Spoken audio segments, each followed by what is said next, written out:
In today's video, we're going to talk about injury follow-up and the procedures that we follow in order to complete an injury follow-up.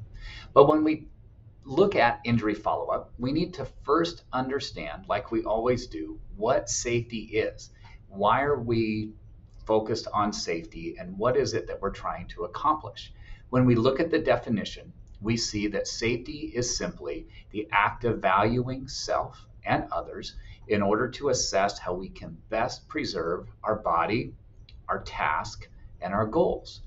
When we have an injury at work, that is a risk to our body for sure. It's also a risk to our task and our goals. When somebody is injured, he or she may not be able to complete the tasks that we have planned. We may need to substitute somebody into that area, or we may need to go without, meaning somebody else is doing more work. All of those things may impact our overall goals. So when we're thinking about injury follow-up, we're really looking at our definition of safety and trying to preserve our body, task, and goals by completing an injury follow-up to see what we can learn from that event. The injury follow-up process begins once we have completed an incident form and selected injury as the occurrence type. Here's what we need to keep in mind about the injury follow-up process. Follow-up means it's happening after the fact. Most of what we talk about here are going to be the procedures that we follow to document what we've learned and what we take back to the work area after an injury, with the hopes and intentions of reducing the chance of injury later on. What we're going to see in this next slide is right at the time of the injury, when everybody is stable and doing okay, what are the questions that we should be asking in order to really understand the situation? So let's take a look at those now. When we're talking about injury follow-up, one of the main things that we want to keep in mind is every injury deserves a follow-up. Whether we're talking about the injured person deserving our attention and follow-up, or even if we're considering our task, the job that we're trying to do that's been interrupted by this injury, both deserve our time and attention to learn from the situation and hopefully prevent future situations as much as possible. When we do injury follow-up, one of the main things that we want to keep in mind is we're going to start with some open-ended questions. These might be questions that we are asking the other employee that was injured, or people that are in the work area, maybe coworkers or a lead or a supervisor. These are questions that we're asking that are open-ended, that help us express a little bit more of the details that happened around a situation. We want to learn as much as we can about the injury, not just what the injury was, but for example, having people explain the work that was being performed. It might seem obvious to us that they were doing a specific task that we do every day. But when we ask an open-ended question, such as explain the work being performed, there might be details that come out that are important to understanding what was different or what was unique on that given day. When we are doing this, we also want to keep in mind a timeline. It is ideal if we can do the injury follow-up on the same day. But like we just learned previous to this, sometimes that's not possible for various types of reasons. Realistically, this is the next day that we do injury follow-up, and it is a high priority item. Keep in mind, a person has been injured that we count on to complete a task, but also a task has been interrupted, and we don't want our tasks interrupted, both for people as well as for our goals. So let's talk about the steps of injury follow-up. The first thing that happens is an injury is submitted on our injury report form. When that is submitted, an automatic process begins that starts the injury follow-up process. What managers will receive is an email indicating that an injury has occurred and follow-up is needed. In that follow-up, the managers will be directed to a risk assessment. The risk assessment is a tool to help us categorize the injury. Not all injuries are equal. Some injuries are very minor, some injuries can be very serious. Depending on how we categorize the injury through the risk assessment, that will determine what steps we take next in injury follow-up. And what we hope at the end of this is that we have injuries that have been reported timely, follow-up has happened in a prescribed and timely manner, and people can see what we've done to respond to those injuries. We're going to introduce ourselves right now to the risk assessment. All injuries will require a risk assessment. The risk assessment helps us determine next steps. And like we said previously, the risk assessment helps us understand how severe or likely this injury is. Likely as in, is it likely to happen again? And how severe is it? So that's what we'll look at in the risk assessment.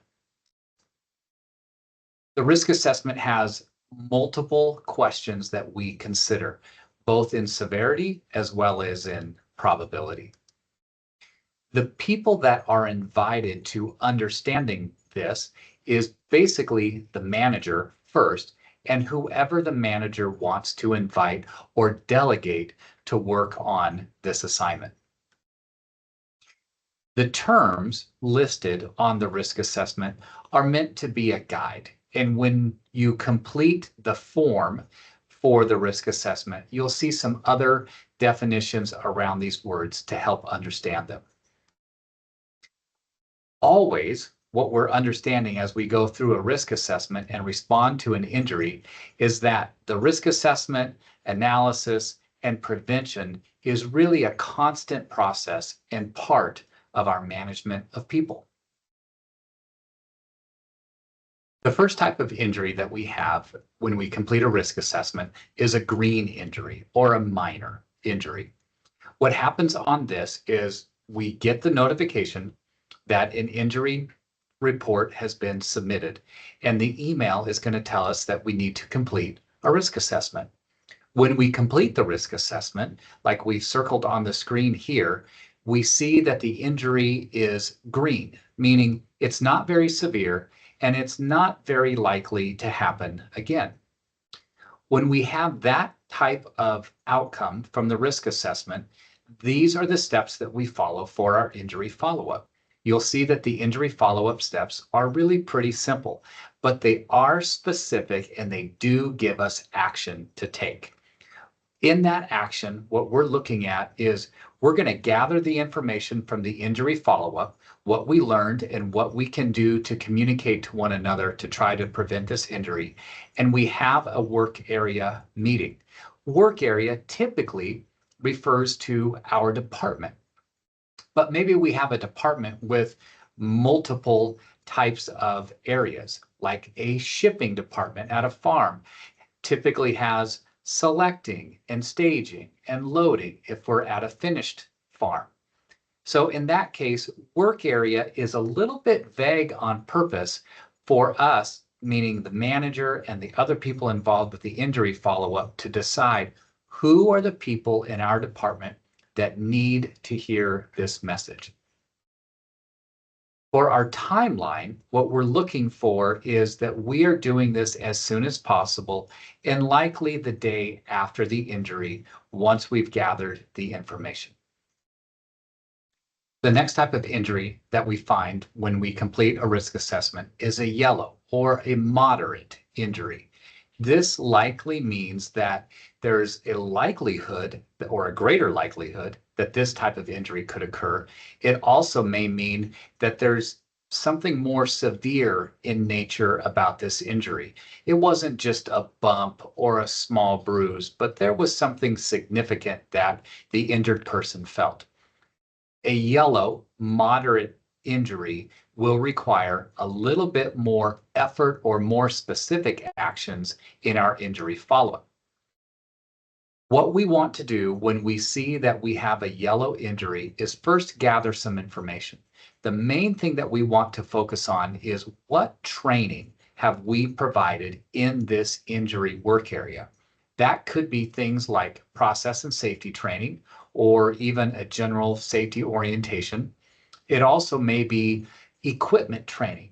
If the injury was connected to specific equipment, we want to look at what that training is and assess for ourselves, did we actually complete the training and is it documented? The second thing we want to do is then plan a meeting with our work area where we are going to share the results of the injury follow-up, what we learned, what we think we can do differently to try to prevent this injury, and then also make sure that anybody who we do not have documentation that training has occurred, that training happens now. The third thing that happens is there may be changes to the work area that we need to create based on what we learned in the injury follow-up. There might be changes to the physical layout of the work area. There might be changes to standard operating procedures or other standard work that we have for the area. And this third step is making a plan to put those things into place. Because we're gathering information and gathering training and verifying some things, this type of injury follow-up may happen a little bit later after the injury. It might be 2 to 3 days after the injury, but it is still a priority. And the reason for the grace on the 2 to 3 days is just making sure that we're taking time in an already busy schedule to gather the documentation that we need for an effective follow-up. The third type of injury in the risk assessment is our most severe injury, and that is a red injury. Typically, these become our OSHA injuries, meaning there's been a broken bone or a stitch was needed, or even later on, at some point, surgery might be needed. But a red injury can also be determined by the manager or the person doing the injury follow-up. If the people doing the injury follow-up determine that this injury is very severe or could be very severe or has a high likelihood that it's going to keep happening, we may choose to designate that as a red severe injury. This happens just like the other injuries. We get an email notifying us that an injury has occurred and it needs follow-up, and we're asked to complete a risk assessment. And when we complete the risk assessment, we find ourselves categorizing it in the red area, meaning again, it's severe or could have been very severe, and it's also likely or could be likely to happen again. These types of injuries are going to require more people involved. So our timeline ends up being a little different.